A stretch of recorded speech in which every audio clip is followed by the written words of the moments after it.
Hello everyone. Today we will solve test paper 8 class 7th RS Agarwal में okay. और ये test paper आपका RS Agarwal book में page number 131 में दे रखा है। तो टेस्ट पेपर 10, 11, 12 पहले हो चुके हैं। 8, 9 में एक टेस्ट पेपर आज करूंगा, एक टेस्ट पेपर कल अपलोड कर दूंगा। तो इसका एक क्रम थोड़ा चेंज हो गया है, इसलिए मैंने इसके एक अलग प्लेलिस्ट बना लूँगा किसकी टेस्ट पेपर नाम से। उसमें 6, 7, 8 के जितने भी टेस्ट पेपर मैं बनाता जाऊंगा उस लिस्ट में अपलोड करता जाऊंगा। तो अगर आपको पुराने टेस्ट पेपर देखने हो या इसके आगे के भी हैं, क्योंकि ये सीरियल वाइज नहीं है, स्टार्टिंग से मैंने टेस्ट पेपर बनाना शुरू नहीं करे थे, लेकिन स्टूडेंट्स कह रहे सर टेस्ट पेपर की वीडियो बना दिया करो, इसलिए अब मैं बना रहा हूँ। क्योंकि मैं सोचा टेस्ट पेपर तो स्टूडेंट्स को खुद करना चाहिए, जो प्रॉब्लम हो वो पूछना चाहिए, लेकिन स्टूडेंट्स की डिमांड है कि टेस्ट पेपर बनाओ, इसलिए मैं बना रहा हूँ। तो आपको वो प्ले लिस्ट में मिल जाएगा। टेस्ट पेपर नाम से प्ले लिस्ट है। 6, 7, 8 सारे के सारे टेस्ट पेपर उसमें आपको मिलेंगे। ओके, क्रम हो सकता है आगे पीछे हो जाए, वो आप उसको सर्च कर लेना। Now question number A part का क्वेश्चन नंबर 1, कंपेयर 4:5। टॉपिक तो आपको पता है रेशियो प्रोपोर्शनल चैप्टर 8 का, एंड 7:9। टेस्ट पेपर 8 से मतलब होता है चैप्टर 8 का टेस्ट पेपर है और कुछ नहीं है। बीच में आगे कुछ चैप्टर ऐसे हैं उसमें कोई टेस्ट पेपर है ही नहीं, है ना। तो हो सकता है 12, 14 के बाद सीधा टेस्ट पेपर 20 मिले, तो इसका मतलब बीच में टेस्ट पेपर वो है ही नहीं। तो चलिए करते हैं। तो 4:5 और 7:5 का हमें कंपेयर करना है। हमें बताना है 4:5 7:9 से ग्रेटर है, लेस देन है या इक्वल है। तो देखिए इसका सॉल्यूशन। 4:5 सिंपल तरीका बता देते हैं, एंड 7:9। तो 4:5 का मतलब क्या बताया था, उसको फ्रैक्शन होता है तो 4/5 लिख सकते हैं, और इसे 7/9। तो बताया था क्रॉस मल्टीपल कर लो, अगर दो ही रेशियो तो 4 × 9, 9 का मल्टीपल इधर, और इस डिनोमिनेटर का मल्टीपल होगा अपोजिट्स फ्रैक्शन के डिनोमिनेटर में। ये कितना आ गया 36, और ये आ गया 35। अब ये इस नंबर का कंपेयर हम इससे करते हैं। ये क्या है 36 इज ग्रेटर देन 35, देयरफॉर इस साइड का रेशियो जो भी था 4/5 इज ग्रेटर देन 7/9, और 4/5 को रेशियो में लिख लो 4:5 इज ग्रेटर देन 7:9। ये आपका फर्स्ट क्वेश्चन हो गया। तो आंसर हो गया 4:5 is greater than 7:9। Now second question, divide 1100 rupees. कितना अमाउंट डिवाइड करना हमें, 1100 को डिवाइड करना है ए, बी एंड सी में, और हमें ये दे रखा है कि इनके बीच का ratio A:B:C is given 2:3:5। Okay, दो तरीके होते हैं, या तो उसको x मान लो, ए का रेशो 2x, बी का शेयर 3x और सी का शेयर 5x, है ना। और 2x + 3x + 5x = 1100 रख दो, x की वैल्यू निकल के आएगी तो वैल्यू निकाल लेंगे। दूसरा सम ऑफ रेशो करके, वो थोड़ा इजी होता है तो मैं सम ऑफ रेशो करके निकालता हूं। First we will find the sum of ratio. जो रेशो देखा इसका सम निकाल लो। क्या हो जाएगा 2 + 3 + 5, कितना है ये 5, 3, 8 + 2 10 आ गया। अब जिस अमाउंट को बांटना है 1100 रुपीज को बांटना है, तो कैसे लिखेंगे, इन रुपी 1100। ए का शेयर निकाल लो, ए शेयर, ये फॉर्मूला है।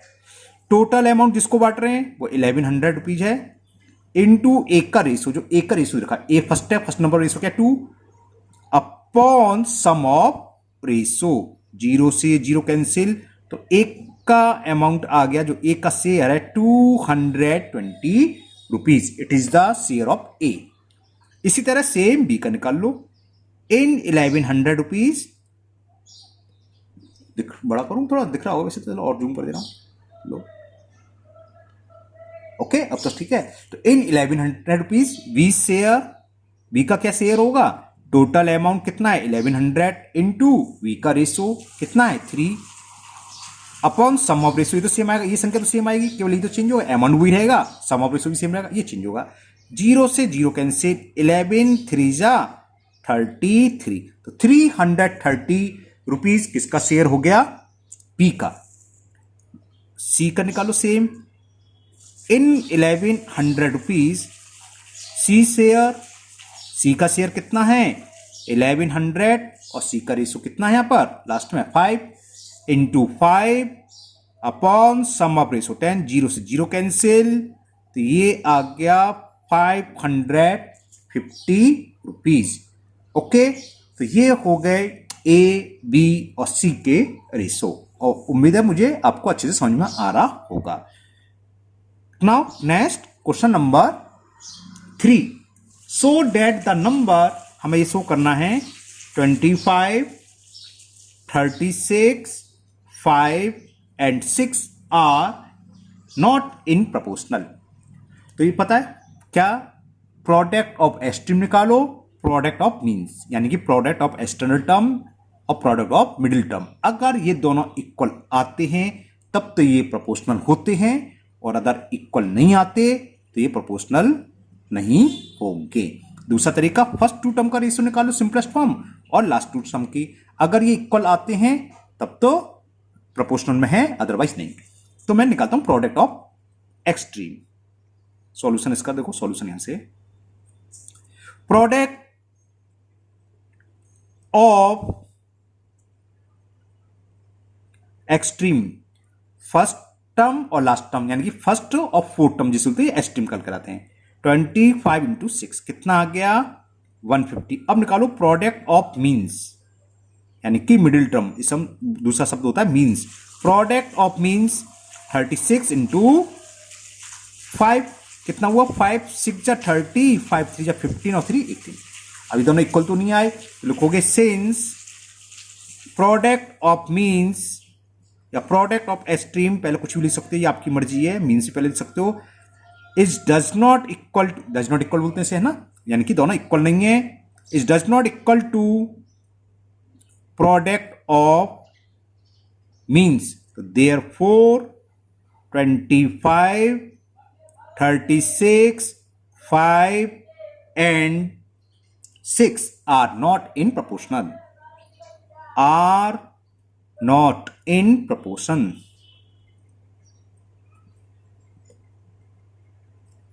Okay, clear. तो ये आपका क्वेश्चन नंबर 3 कंप्लीट हुआ। Now we will solve question number 4। In the next question number 4, if x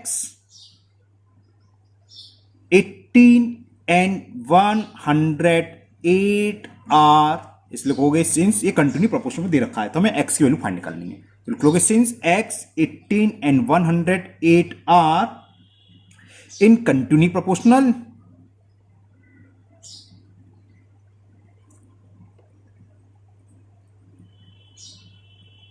therefore continue proportional क्या था, फर्स्ट टू टर्म का रेशो, यानी कि x is to 8 किसके इक्वल होता है, एज सेकेंड और थर्ड टर्म के, 18 is to 108। फिर वही लगा दें, प्रोडक्ट ऑफ एक्सट्रीम यानी कि एक्सटर्नल टर्म का product is equal product of means, तो value of x will be 18 into 18 upon 108, 9 1 जा 9, 9 2 जा 18, और 9 से ये 2 बार, और 2 से ये 6 बार, 6 से ये 3 बार, तो x की वैल्यू कितनी आ गई, तो value of x is 3। Okay, now next question number 5, and the question 5 is two number are in ratio 5:7 if the sum of these number is 84। तो ratio between two number is given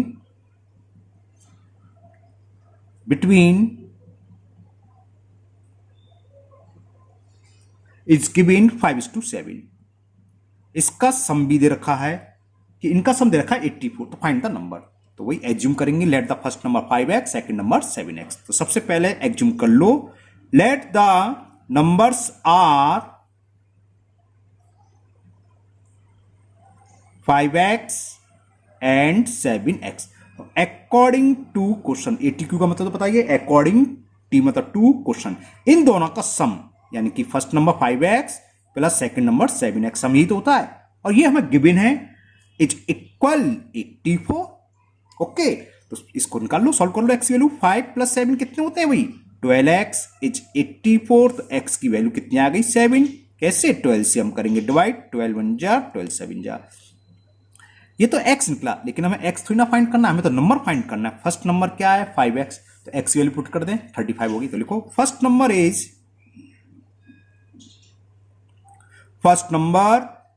5 into x, 5 7 जा 35। First number ये हो गया। और second number क्या है? 7x, 7 7 जा 49। तो second number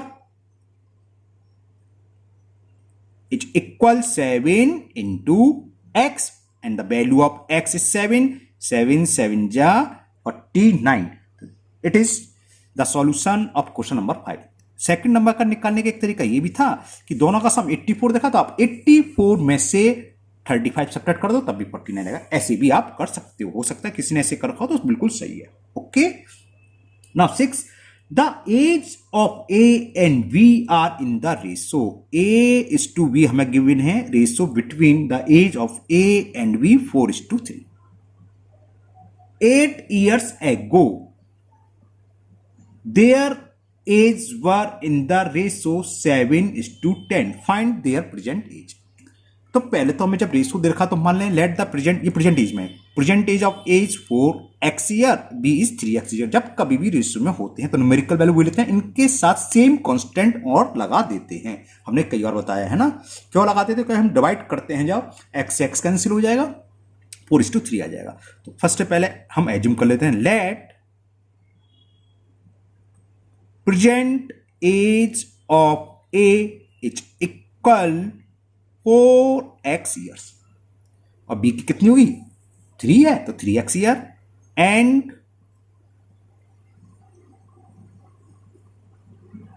present age of v is equal 3x years. Okay, यहां तक क्लियर है। अब क्या कह रहा है सुनिए ध्यान से, ये कह रहा है कि कौन चला गया सवाल, 8 ईयर्स एगो यानी कि 8 साल पहले, सपोज करो आपकी एज 14 ईयर्स है, तो 8 साल पहले आपकी एज कितनी रही होगी? कितनी? 6। कैसे निकाला? 14 में से 8 माइनस कर दें। अगर आपकी साल एज 14 ईयर्स है, मैं पूछूं 4 ईयर्स एगो यानी कि 4 साल पहले आप कितने साल के थे? तो 10 ईयर्स के। कैसे? जो प्रेजेंट एज है उसमें से जितने साल पहले की बात पूछ रहे हो माइनस कर दें, है ना।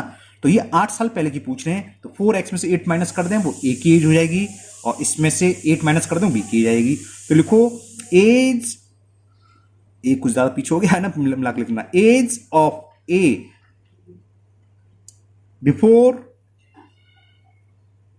8 ईयर्स कितनी हो जाएगी? ए जो आज 4x ईयर्स का है, तो 8 साल पहले हो जाएगा 4x minus 8 years. Y are लिख देते हैं ईयर्स को शॉर्ट में। ओके, इसी तरह हम निकाल ले रहे हैं age of B before 8 years. B की एज कितनी है? 3x, तो 8 साल पहले की बात है, 8 ईयर्स एगो की, तो कितनी हो जाएगी? 3x minus 8।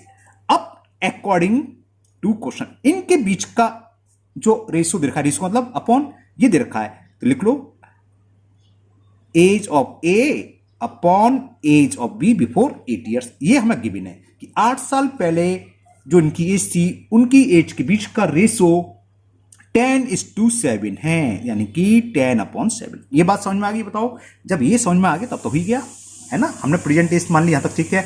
अब ये जो रेशियो दे रखा है 8 साल पहले की एज का दे रखा है इन दोनों के बीच में, तो सबसे पहले तो हम ये निकालें कि 8 साल पहले ए की एज थी कितनी, तो 8 माइनस कर दें, समझ में आ गई है ना। सेम बी की निकाल दी, ए की एज अपन बी की एज, ये दे रखा हमें 10:7।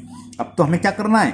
क्रॉस मल्टीप्लिकेशन जिसे बोलते हैं। तो 7 into 4x minus 8 is equal 10 into 3x minus 8। 7 का अंदर मल्टीप्लाई करा, 7 4 जा 28x, 7 8 जा 56 इज इक्वल 10 3 जा 30x और 10 8 जा 80। x को एक साइड और कांस्टेंट को 80 को मैं इधर ले आया, तो प्लस का 80 माइनस 56, क्योंकि 30x बड़ा है तो छोटे नंबर को बड़े की साइड ले जाते हैं। 28 को तो ले गए तो माइनस के 28s, और ऐसा कोई कंपलसरी नहीं है कि छोटे को बड़ो आप इधर ले आओगे तब भी माइनस में आएगा, माइनस के बाद में डिवाइड कर देंगे। इसको सॉल्व कर लो। 10 में से 6 गया 4, यहाँ 7 रह गया, 7 में से 5 गया 2, और 10 बोला 30 माइनस 28 क्या होता है? 2x। 2 से 12 बार कैंसिल हो गया ना, तो x इज 24/2, तो x की वैल्यू क्या निकल के आ गई 12। पूछी क्या थी, प्रेजेंट एज ऑफ a कहाँ है, ये गई 4x, तो 4x की वैल्यू पुट करते हैं, 12 4 जा 48, तो present age of a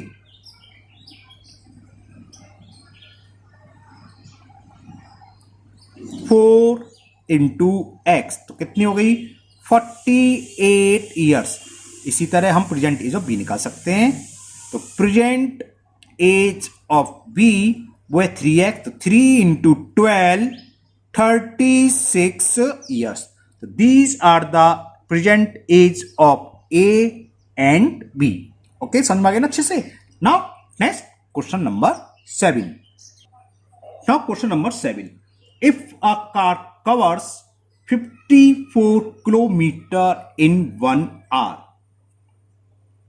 how much distance will it cover in 40 minutes? तो हमें गिवन क्या है कि 1 आवर में कवर कर रही है 54 किलोमीटर, तो और सामने मिनट दे रखा, तो पहले 1 आवर को मैं कन्वर्ट कर लेता हूं मिनट में, तो 1 hour is equal to distance कितनी कवर कर रही है वो भी लिख लेता हूं, चलो distance cover by car in 60 minute 1 hour, और ये हमें गिवन है 54 किलोमीटर। पूछी क्या है, पूछा ये है कि 40 मिनट्स में टाइम हमें दे रखा है, 40 मिनट्स में कितना डिस्टेंस कवर करेगी। तो देखो ये भाई अगर आपके एग्जाम में आता है तो आप कैसे भी कर सकते हो, भाई लिखा थोड़ी ना कि हमें इस मेथड से करना है कि रेशो वाली मेथड से, तो आप यूनिटरी मेथड लगा सकते हो सिंपल सा कि 60 मिनट्स में कवर करती है 54 किलोमीटर, तो 1 में 54/60 और 40 में मल्टीपल कर दोगे, कट फिट करके आंसर आ जाएगा। ओके, अब ये रेशो प्रोपोर्शनल के टॉपिक में दे रखा है, तो इसको रेशो के तरीके से सॉल्व कर देता हूं, वो यूनिटरी मेथड सब जानते हैं इसलिए, है ना, तो रेशियो करता हूं। लेकिन आप अगर यूनिटरी मेथड से करोगे तब भी आपको फुल मार्क्स ही मिलेंगे, क्योंकि मेथड सही होना चाहिए, वो मेथड सही है। ओके, तो मैं करता हूं। देखो रेशियो में होता क्या है, ये एक आगे पढ़ोगे डायरेक्ट एंड इनडायरेक्ट या इनवर्स प्रॉब्लम होती है ना। डायरेक्ट में रेशियो दोनों का सेम होता है। डायरेक्ट से मतलब क्या है, अगर 1 आवर में इसमें स्पीड सेम होनी चाहिए, और स्पीड इसमें लिखा नहीं है, लिखा होता है if the speed is same, ये हम मान के चलेंगे कि स्पीड सेम है। तो अगर 1 घंटे में या 60 मिनट में 54 किलोमीटर दूरी तय कर रही है, तो इन दोनों का रेशियो वही होगा जो नेक्स्ट टाइम में पूछा जाए। किसमें पूछा 40, तो हम कैसे पहले लिख लूँ जब समझ में आएगा। लेट क्या था, कार था, हाँ, let car cover x kilometre in 40 minute, तो टाइम्स और डिस्टेंस का रेशियो इक्वल होगा। टाइम कितना 60 मिनट, तो 60 मिनट और डिस्टेंस कितनी है 54, तो इतना ही रेशियो क्या होगा जिसमें पूछी है 40 मिनट इज टू x, ये रेशियो से मतलब 60 मिनट में 54 किलोमीटर है, तो 40 मिनट में x किलोमीटर, इनका रेशियो सेम आएगा। कब, अगर स्पीड सेम है। और इस सवाल में लिखना भूल गया, लिखना चाहिए, ये अंडरस्टूड है कि इनकी स्पीड यूनिफॉर्म है, यानी कि स्पीड नहीं बदली, स्पीड हुई है। अब तो सब समझ गए, प्रोपोर्शनल है तो क्या होता है, एक्सट्रीम टर्म का प्रोडक्ट यानी कि 60 into x इज इक्वल क्या होगा, means product of means. x की वैल्यू फाइंड करनी थी, ये हो जाएगी इजिली। अब 54 into 40/60, तो 0 से तो 0 कैंसिल, 6 1 जा 6 9 जा, और 9 4 जा कितना आ गया 36। तो लिख लोगे car will cover 36 kilometre in 40 minutes. Minutes है तो मिनट्स लिख लो। ओके, समझ में आ गया। And the question it is find the third proportional to 8 and 12। हमें थर्ड प्रोपोर्शनल फाइंड करना है 8 and 12 का, तो हम मान लेते हैं x है। Let third proportional be x। तो इससे मतलब क्या है, देखो 8 12 और x थर्ड प्रोपोर्शनल ही हो गया। तो थर्ड प्रोपोर्शनल में ये होता है कि फर्स्ट 2 टर्म का रेशियो इक्वल होता है लास्ट 2 टर्म के। तो क्या होगा 8:12 h 12:x। बस। तो अब चलो बहुत दिन से लिखा, बहुत देर से नहीं लिखा, दोबारा लिख देता हूं। फॉर्मूला क्या होता है, product of extreme is equal product of, means extreme का मतलब फर्स्ट टर्म और फोर्थ टर्म, इसमें पार की तरफ जैसे है तो तीन टर्म है ना, फर्स्ट टर्म और यहां पर देख लो ये टर्म। तो ये हो गया 8 इंटू एक्स, मीन्स का तो बीच में टर्म है सेकेंड और third, 12 into 12, x is equal 12 into 12 upon 8, 4 2 जा 4 3 जा 12, 2 1 जा 2 6 जा 6 3 जा 18।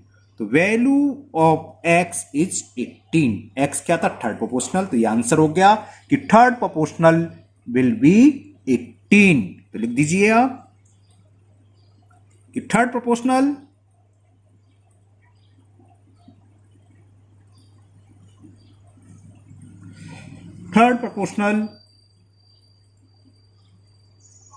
will be 18। Okay, now last question of A, उसमें मतलब ABCD सारे टेस्ट पेपर ऐसे, ए में वर्ड प्रॉब्लम इस टाइप की है, बी में MCQ, सी में फिल इन द ब्लैंक्स और डी में ट्रू फॉल्स जितनी भी है। तो ए मैं हर टेस्ट पेपर को दो दो पार्ट बना रहा हूं, एक पार्ट में सारे ए पार्ट, तो ये लास्ट क्वेश्चन है इस वाले पार्ट का, नेक्स्ट पार्ट में इसके आगे के सारे क्वेश्चन होंगे, वो भी मैं आज ही बना के अपलोड कर दूंगा थोड़ी देर में। Okay, now question number 9, if 40 men can finish a piece of work 60 day. तो 40 men तो फिनिश कर रहे हैं 60 डे में, तो in how many days will 75 men finish the same work. तो देखिए अभी आप 8th क्लास में पढ़ोगे इनवर्स वाला, ये इनवर्स की प्रॉब्लम होती है वर्क। इनवर्स से मतलब क्या होता है, एक चीज के इंक्रीज होने पर दूसरी चीज का डिक्रीज होना। मतलब क्या समझाते हैं, जैसे 40 men किसी वर्क को 60 डेज में कर रहे हैं, है ना, तो एक आदमी उस वर्क को कम दिन में करेगा कि ज्यादा दिन में। भैया आदमी कम कर दी, लेबर कम कर दी। आप अगर मकान बनवा रहे हैं, एक मकान अगर 1 महीने बनता था, आपने लेबर कर दी आधी, तो वो कितने दिन में बनेगा, ज्यादा दिन में बनेगा, है ना। तो क्या होता है, इसको मान लो कि ए आदमी बी वर्क कर रहे हैं बी डे में, तो सी आदमी कितने दिन में डी में। तो इनका product A into B equal to होता है सी इंटू डी। इसके ऊपर होता था, वो होता था ए अपॉन बी इक्वल टू होता है सी अपॉन डी। ओके, तो अभी आपने इनवर्स तो पढ़ा नहीं है, तो मैं आपको उसको यूनिटरी मेथड से बता देता हूं, वो सही है। तो क्या लिखोगे, सिंस, फिर आगे लिख दिया मैंने, 40 men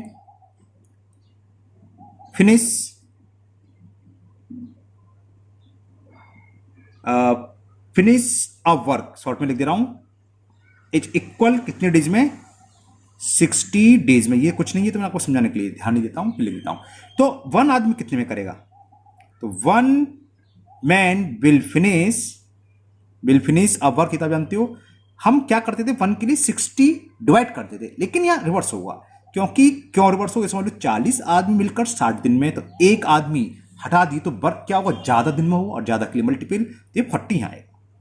अब एक आदमी इतने दिन में कर रहा है, तो हम निकालेंगे 75 men, तो एम ही लिख लेना, 75 men will be finish the same work.